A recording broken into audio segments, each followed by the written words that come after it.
Ethan Calhoun had been coming to Montana's Glacier National Park ever since he was a child. It was the place where he felt most alive, the scent of pine needles underfoot, the thunderous roar of hidden waterfalls, the wind sweeping down from glacier-capped mountains like a cool hand against his face. Living in Chicago for most of the year, he always felt cramped and caged, longing for the vast wilderness that Montana offered. Each summer, he made it a point to spend at least a couple of weeks near Lake McDonald, one of the park's most iconic and breathtaking sights.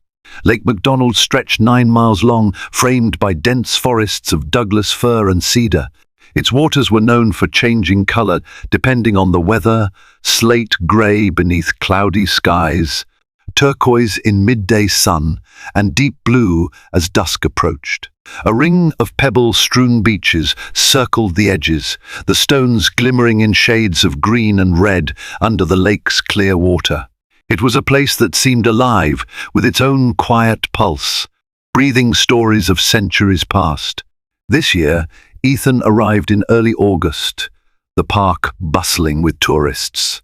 Rather than staying at one of the more popular campgrounds, he pitched his small, one-person tent at a secluded spot near the lake's northern shore, a place he'd discovered by chance on a long hike years ago. The spot had no official campground amenities, but it gave him a front-row seat to Lake McDonald's serene beauty. Most importantly, it offered the promise of solitude.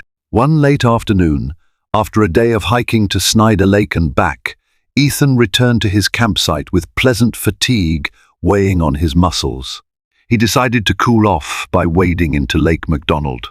The sun hovered low in the sky, casting golden spears of light across the water, igniting the air with that peaceful hush before dusk. He stripped off his hiking boots and socks, rolling up his pant legs. The water was cold enough to send a jolt through his body, but he relished that bright spark of energy. He moved deeper, up to his knees, shivering and grinning at the same time. That was when he noticed something dark bobbing in the distance near a cluster of driftwood. At first, he took it for a large piece of bark, or maybe a submerged log, but then it moved against the current, as if struggling. Frowning, Ethan squinted, trying to discern the shape. What he saw made his heart leap into his throat. A black bear, eyes wide, nostrils flaring, fighting to keep its snout above the water. It looked young, not a tiny cub, but far from fully grown. Its ears stood up in stark alarm, and its limbs churned the water in frantic, clumsy strokes. The bear was drifting farther from shore, sputtering in the cold lake. Instinctively, Ethan lunged for the inflatable raft he kept folded near his tent. On previous visits, he'd used it for calm paddles, never straying too far from shore. He wasted no time inflating it now, hands trembling with urgency. The hiss of air filling the raft sounded thunderous in his ears. Once it was ready, he threw it onto the lake and grabbed a sturdy branch to use as a makeshift oar. He could hear the bear panting, a distressing sound of raw panic. As Ethan paddled closer, adrenaline surged. This was a wild animal and an apex predator to boot. Even though black bears are generally shy, a terrified one could be extremely dangerous if it got close enough to claw or bite. But Ethan knew he couldn't just watch it drown. "Hang on, buddy," Ethan murmured under his breath, though it felt absurd to be talking to the bear as if it could understand. Each stroke brought him closer, the raft wobbling precariously. The bear's eyes rolled in his direction, fear mingling with exhaustion. The poor creature was flailing so erratically that it kept dunking its muzzle underwater. At one point, its head vanished beneath the surface for a terrifying second, then emerged with a strangled gasp. Ethan inched the raft beside the bear, adrenaline and compassion flooding him. He reached out with trembling hands, trying to find a grip on the wet fur without getting too close to teeth or claws. The bear, confused and frantic, pawed at the water. One of its claws grazed Ethan's wrist, drawing a thin line of blood, but he scarcely felt the sting. Mustering every ounce of strength, he managed to hook both arms under the bear's forelegs and heave upward. The raft dipped dangerously to one side, water sloshing over the rim. At first, it seemed impossible that he could lift such a heavy creature, but desperation gave him the strength he needed. Bit by bit, he guided the bear's front half onto the raft, supporting its chest. "That's it, big fella," Ethan coaxed, voice unsteady. "I've got you." The bear coughed out water, sides heaving, and with a final surge of effort from Ethan, the animal flopped onto the inflatable. The raft sank several inches, half submerged, precariously supporting them both. Ethan's entire body shook from strain and fear, but relief washed through him. He could feel the bear's heartbeat pounding furiously under his palm. With his makeshift oar, Ethan paddled toward shore, every muscle in his arms and back on fire. The bear's weight threatened to tilt the raft at any moment. He kept murmuring soft words, trying to calm both the animal and his own nerves. The shoreline seemed impossibly distant, yet stroke by painstaking stroke, it inched closer. When at last they touched the pebbly bottom of the lake, Ethan leaped out, splashing waist deep to drag the raft onto land. The bear slid off, collapsing onto the rocky shore in a trembling heap. It coughed out more water, ears flattened and eyes glazed. Ethan backed away cautiously, heart rattling. He didn't want to press his luck. For a moment, the young bear lay there, wet fur plastered to its slender body. Then, with a sluggish movement, it rolled onto its stomach, locked eyes with Ethan, and let out a low, ragged breath. The two stared at each other, man and bear, both soaked, both trembling. In the fading light of day, with the breeze carrying the scent of pine and lake water, the moment felt impossibly fragile. Finally, the bear stood on unsteady legs, shook itself violently, spraying droplets everywhere. Ethan flinched, but resisted the urge to run. The bear looked at him again, a long, searching glance that made Ethan's chest tighten. Then it turned and ambled into the undergrowth, disappearing into the deepening twilight. The forest soon swallowed every trace of the creature. Ethan stood there, breathless, chest heaving. He wondered if the whole thing had been some fever dream, but there it was. His wrist still bled from the bear's inadvertent claw, and the raft lay half deflated on the shore, soaked. After a long moment, he exhaled, feeling an odd swirl of terror and wonder. Then he sank to his knees, letting out a shaky laugh that ended in a ragged sob. The significance of what had just happened weighed on him like a warm, surreal cloak. That evening, Ethan tended to his scratched wrist with what little first aid supplies he had, cleaning the cut with antiseptic wipes. Then he built a small campfire. Sitting by the flames, he stared at the dance of embers rising against the night sky, replaying the rescue in his mind. A swirl of questions and emotions gripped him, fear that the bear might return and lash out, relief that he hadn't watched a living creature drown, and a strange, trembling gratitude for this raw brush with nature. He wondered if the bear had a mother close by, or if it was on its own. Possibly it had been trying to swim across a section of the lake, too young or too weak to handle the distance.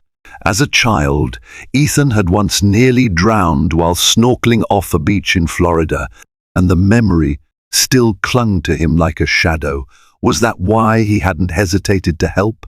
He stayed by the campfire until it burned low, leaving him with orange embers and a lingering sense of awe. The forest felt alive with sounds. The hoot of an owl, the rustle of small creatures in the brush, the whisper of wind through high branches. In his tired mind, they all seemed to echo the bear's labored breathing. He crawled into his tent, unsure if he'd be able to sleep, yet exhaustion claimed him almost instantly. The next morning, Ethan awoke at dawn to the forest, bathed in a wash of gold.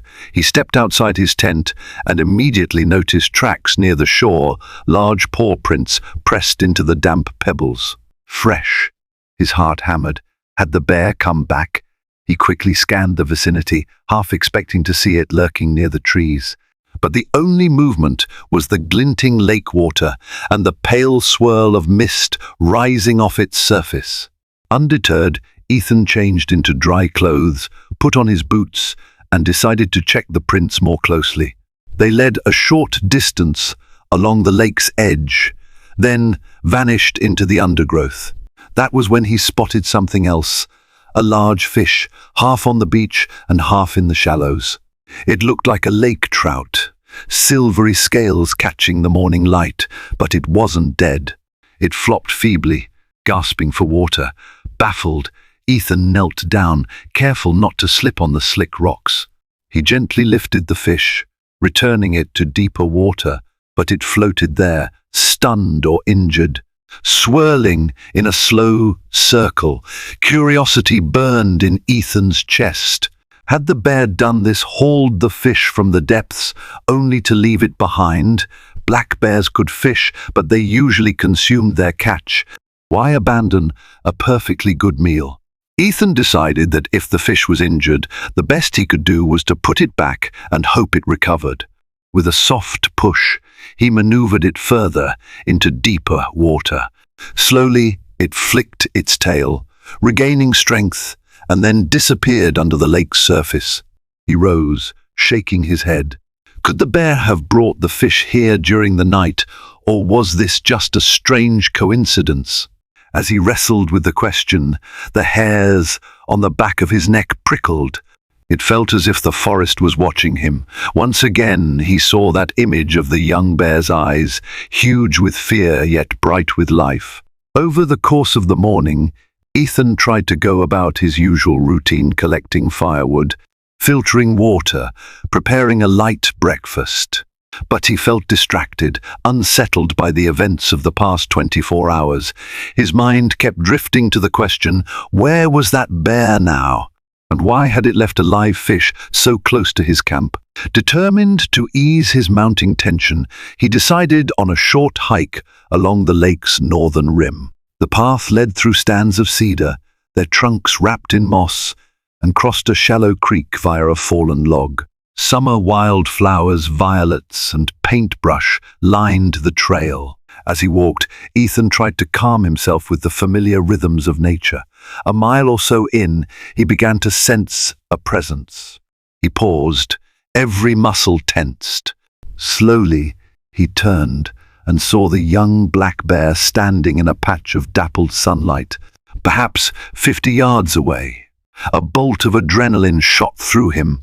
The bear lifted its nose, sniffing the air as if it recognized his scent. Ethan's mind raced. If this bear had followed him, was it because he'd rescued it? Curiosity might bring a wild animal closer, but it also might be dangerous if it was hungry or frightened. His heart pounded loud enough to fill his ears, but he forced himself to remain calm. He took a single step back, hands raised in a non-threatening gesture. The bear blinked, then ambled forward a few steps, letting out a soft huff. Ethan realized, with sudden clarity, that the bear did not appear to be in aggression mode. Its posture was relaxed, ears pricked up, but not flattened. Out of an abundance of caution, Ethan began talking in a low, gentle tone, just as experts advised for surprising wildlife. "Hey, easy there. I'm not going to hurt you. You remember me, right? You were in trouble yesterday." His voice quivered, but some part of him felt that the bear understood. In an action so unexpected that it momentarily stole Ethan's breath, the bear dropped onto its front legs, then lowered its head as if bowing. It was a brief movement, perhaps just a quirk, a leftover sign of exhaustion, or some unexplainable gesture. But in that instant, Ethan felt an uncanny warmth well up inside him, a sense of communion with something greater than himself. The bear lifted its head again, blinking slowly, then turned and melted back into the forest, leaving Ethan dumbfounded on the trail. Even as the rush of adrenaline subsided, goosebumps prickled his arms. That bow, the purposeful lowering of the head, stuck in his mind like an image burned onto a photograph. Could it have been a sign of gratitude? By early afternoon, Ethan had returned to camp, still reeling. He told himself it was a fluke, that he was anthropomorphizing a simple movement. But his gut churned with a feeling that something deeper was at play. He lit a small fire to make lunch, heating up a simple soup. His hands shook as he stirred, replaying the moment on the trail again and again. He was so lost in thought that at first he didn't hear the soft crack of twigs behind him. When he finally registered the sound, he whipped around, and there was the bear once more, standing just beyond the clearing. In the bright midday light, its fur looked glossier than before, less matted by lake water. A faint pink line showed where the harness of Ethan's arms must have dug in during the rescue. Ethan's heart hammered, but not solely with fear. An odd flutter of excitement mingled with caution. The bear sniffed the air, eyes fixed on him. Ethan wondered if he should back away or try to chase it off for his own safety. But before he could do anything, the bear turned and padded along the lake's edge, heading for a tangle of driftwood. Curiosity overcame Ethan's caution. He carefully followed, keeping a safe distance, uncertain of the bear's intentions. The young black bear stopped at a large piece of driftwood half buried in the pebbles. It pawed at the sand, digging at something. Ethan's pulse quickened. Once the bear cleared away enough debris, it grabbed the edge of a large, flat stone in its mouth and nudged it aside, revealing a shallow depression underneath. With surprising delicacy, the bear pulled out a mass of soggy moss and, within it, something that glinted in the sunlight. Ethan leaned forward, then froze. The bear was dragging a rusted tin box from the little alcove, presumably hidden there by some long-ago camper or hiker. The creature clamped the box in its jaws, brought it closer to where Ethan stood, and released it onto the pebbles. The moment the box hit the ground, the bear retreated a few paces, gazing at Ethan as if expecting him to approach. His mind whirled in disbelief. Was this actually happening? His first thought was that the bear might smell food inside, or perhaps it had discovered the box while digging for roots or insects. But the way it moved, carrying the tin box right to him, felt eerily deliberate. Hesitating, Ethan crouched and reached out, his eyes flicking to the bear. Slowly, he opened the rusty lid. Inside were faded photographs, black and white images of a couple standing in front of a cabin, their arms around each other. A battered ring, some old coins, and a yellowed note were also inside. The note's ink had blurred, but Ethan could still read. For those who find this treasure, know we once loved this place as you do. May it bring you joy as it did us. Jeannie and Tom, 1957. Tears pricked Ethan's eyes. The personal relics gave him an immediate sense of stepping into someone else's life story, bridging decades in a single moment. He glanced at the bear, overwhelmed. None of it made logical sense, yet here he was, kneeling on a rocky shore, rummaging through relics from 1957 that a black bear had seemingly presented to him. He looked back at the animal, voice trembling. Thank you, though he didn't know if the bear could comprehend the words. But the sincerity in Ethan's heart felt undeniable. He carefully closed the tin box, feeling like he'd stumbled upon a secret piece of Glacier National Park's history, a hidden gift. The bear watched him for another moment, then let out a soft chuff, turning away to wander into the cover of cedar and fir. This time, Ethan did not follow. He stayed put, cradling the tin box against his chest, tears slipping down his cheeks. From that day on, Ethan never saw the young black bear again. He continued to explore the area, scanning tree lines and hidden corners of Lake McDonald, half hoping for another glimpse. But the forest held its secrets close. He took the tin box back to his campsite, opening it under lamplight. The photograph showed a couple in their mid-20s, presumably Johnny and Tom. Another shot showed them smiling on a small wooden dock, with the lake shimmering in the background. Their love radiated from the images, the way they leaned into each other, the glow in their eyes. It was a piece of living memory, bridging decades with a single click of an old camera. Ethan felt an indescribable sense of connection, not just to the bear or to Jeannie and Tom, but to the entire cycle of life and stories that interwove in these ancient woods. Humanity, wildlife, history, memory, they all felt linked in a grand tapestry. And at the center of this realization was the black bear's unexpected kindness, a gesture no one could truly explain. Returning to his own life in Chicago, Ethan would often lie awake at night, replaying those few days near Lake McDonald. He couldn't easily talk about it. People might call him crazy or claim he misread natural behavior. Yet deep down, Ethan knew what he experienced was real. Not only had he rescued a drowning bear, but that bear, in its own inscrutable way, had given something back. A month after his return, Ethan contacted a ranger station in Glacier National Park to ask if they had any record or knowledge of Jeannie and Tom from 1957. The ranger was curious, but said their records were limited when it came to personal effects from so long ago.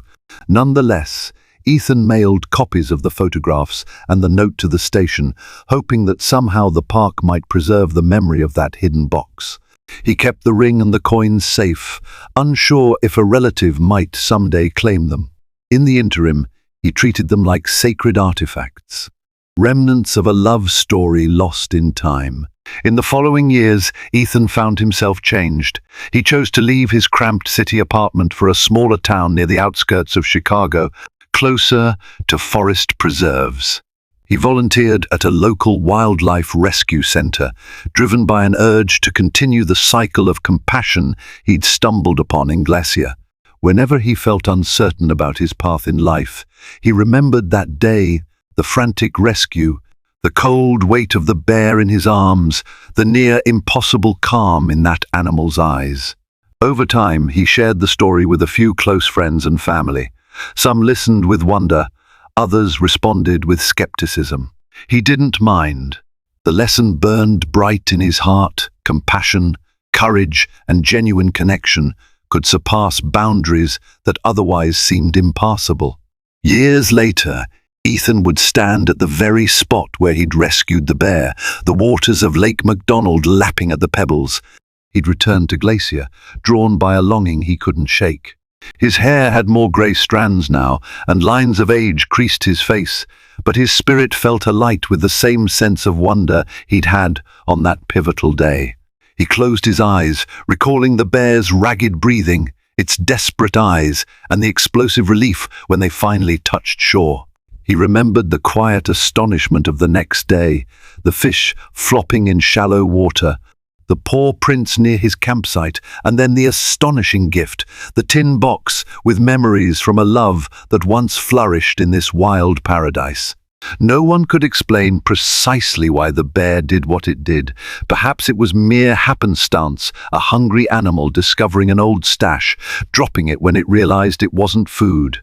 Or maybe, in some cosmic or spiritual sense, the bear recognized Ethan as the one who had saved it and sought to repay him in the only way it could.